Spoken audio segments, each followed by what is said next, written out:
దేవుని పరిశుద్ధ నామములో మీ అందరికీ ప్రత్యేకమైన శుభములు, అలాగనే ఈ నూతన మాసము ఆశీర్వాదములు కలుగునుగాక. ఇప్పటికే ఈ నూతన మాసం మే మాసములో 2 దినములు ముగించబడ్డాయి.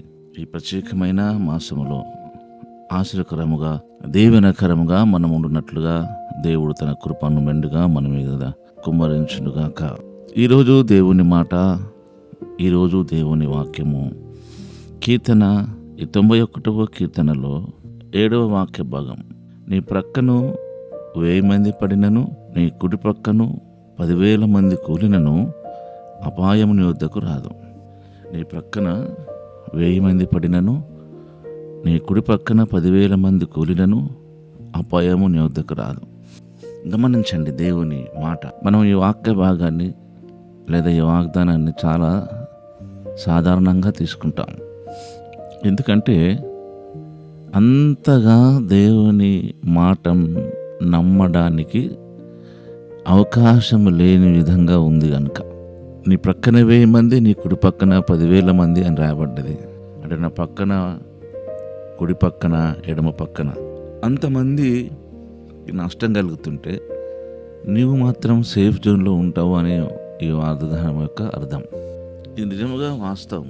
మన ప్రక్కన 1000 మంది పడినా, మన కుడి పక్కన 10,000 మంది కూలిపోయినా నీకు ఏ అపాయం రాదు, నీవు సేఫ్ జోన్లో ఉంటావు అనేది అర్థము ఇచ్చే ఈ వాగ్దానాన్ని బట్టి మనం ఎప్పుడు దేవునికి కృతజ్ఞతలు ఉండాలి.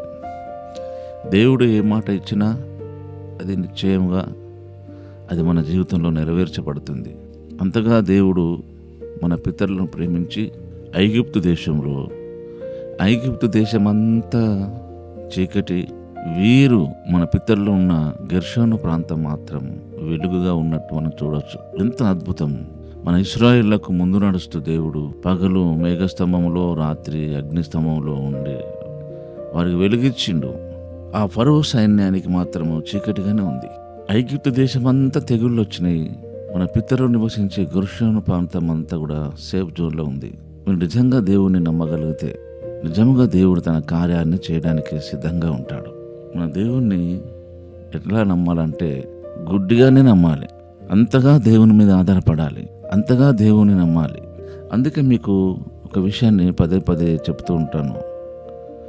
ప్రేయర్ లైఫ్ చాలా మోస్ట్ ఇంపార్టెంట్. ప్రార్థన జీవితము, ప్రార్థన ఆత్మ కలిగి ఉంటే ఆత్మ సత్యాలు లేదా ఆత్మీయ సత్యాలు, ఆత్మ చేయు కార్యాలను మనము గ్రహించగలము, చూడగలము, అనుభవించగలము.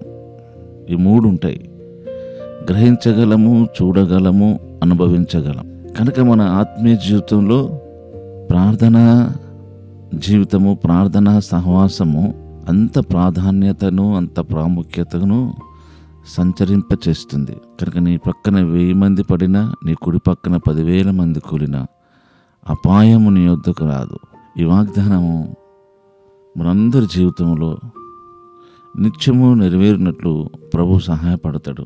అయితే మనం ఆ వాగ్దానం పట్ల మనకున్న ప్రతికూలమైన పరిస్థితిలో, మనకున్న ప్రతికూలమైన మనుషుల మధ్యలో ఈ వాగ్దానాన్ని మనం నెరవేర్చినట్లుగా మనం ఆ వాగ్దానం మీదనే దృష్టి పెట్టాలి, ఆ వాగ్దానం మీదనే ఆధారపడాలి.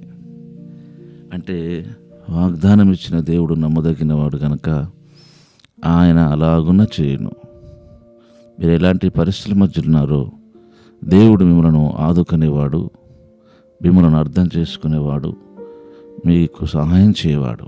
కనుక ఆయన పట్ల మంచి భావం కలిగి ఉండడానికి మరొకసారి మనల్ని మనమే పరిశీలన చేసుకుందాం.